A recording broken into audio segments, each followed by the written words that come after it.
अस्सलाम वालेकुम। लोगों की आँखों के सामने धुंधलापन क्यों आ जाता है, ब्लरिंग क्यों हो जाती है और बहुत सारी एजेस के अंदर डिफरेंट प्रॉब्लम्स क्या हो सकते हैं जिसकी वजह से आपकी आँखों में ब्लरीनेस आ जाती है। मेरा नाम डॉक्टर फैसल इकबाल है और मैं एक आई स्पेशलिस्ट हूँ। बेसिकली हम इसको थोड़ा सा डिवाइड करेंगे छोटी एज में, यानी पैदाइश से लेके 10-12 साल तक की उम्र में, फिर आपकी टीन्स और अर्ली 20s आ गए और फिर लेट आफ्टर 40s। जब हम बच्चा छोटा होता है तो उस वक्त अगर वो ब्लरीनेस की शिकायत करे तो यूजुअली उसको ऐनक का नंबर लग रहा होता है, या उसके पर्दे पे किसी किस्म की कोई प्रॉब्लम होती है, या उसको पैदाइशी तौर पे किसी किस्म का कोई सफ़ेद मोतिया है,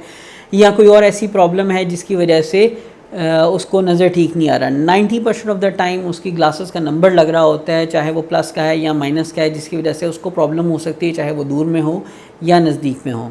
जिस वक्त हम अर्ली टीन्स में आते हैं या 20s के अंदर आते हैं तो बेसिकली अगेन वो जो फर्स्ट प्रॉब्लम है वो वही है कि अगर आपकी ऐनक का नंबर पहले नहीं था और अब लगना शुरू हुआ है तो उसकी वजह से आपको ब्लरीनेस होगी। सेकंड, उसमें जो सबसे इंपॉर्टेंट आजकल का है कि जो हम कंप्यूटर यूज़ करते हैं, स्क्रीन यूज़ करते हैं, उसकी वजह से आपकी आइज़ ड्राई हो रही हैं या आपकी आंखों में किसी किस्म की कोई एलर्जी डेवलप हो रही है जिसकी वजह से ड्राइनेस है, और ड्राई आइज़ की वजह से आपको ट्रांजिएंट ब्लरीनेस आती है।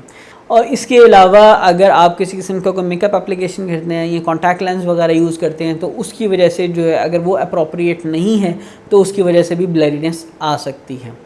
फिर यूजुअली वो टाइम आता है जिसके अंदर हम 40 के अबव चले गए हैं। 40 के बाद यूजुअली ये होता है कि जो हमारी आई के फोकसिंग मसल्स हैं वो एज की वजह से वीक हो जाते हैं। दैट इज़ वाई आपने एक चीज़ नोट की होगी कि हमेशा जो 40 के बाद जो लोग नज़दीक का काम करते हैं वो अपनी एक ऐनक लगाते हैं जिसको हम प्रेसबायोपिया कहते हैं। तो अगेन वहाँ पे भी वो जो फर्स्ट प्रॉब्लम है वो ऐनक से रिलेटेड है।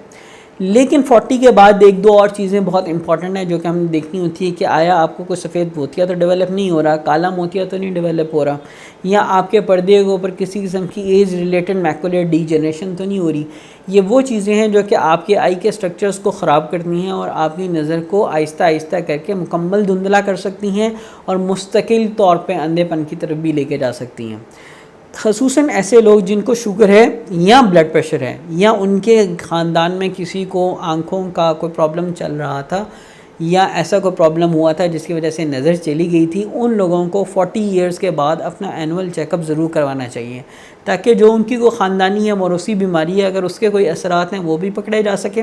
और साथ साथ एज की वजह से अगर उनकी आँख में कोई चेंजेस आई हैं तो उनको भी हम देख सकें। तो ये एक ख़ुलासा था कि अगर आपकी आँख में कोई धुंधलापन बार बार आ रहा है तो उसको हम कैसे मैनेज करते हैं, उसको हम क्या देखते हैं और उसको हम क्या करते हैं। सबसे इम्पॉर्टेंट चीज़ इसके अंदर यही है कि आप अपने प्रॉपर आई स्पेशलिस्ट के पास जाए ताकि वो अपनी आँख को ना सिर्फ ऐनक का नंबर देखे बल्कि आँख का प्रेशर देखे, आपकी आँख के पर्दे की साख्त को देखे और बाकी स्ट्रक्चर्स को माइक्रोस्कोप पे कंफर्म करें कि अगर वो सारे के सारे ठीक हैं और किसी वजह से कोई और प्रॉब्लम नहीं है तो your eyes are healthy and fine. अगर कोई प्रॉब्लम है तो उसका इलाज किया जा सके।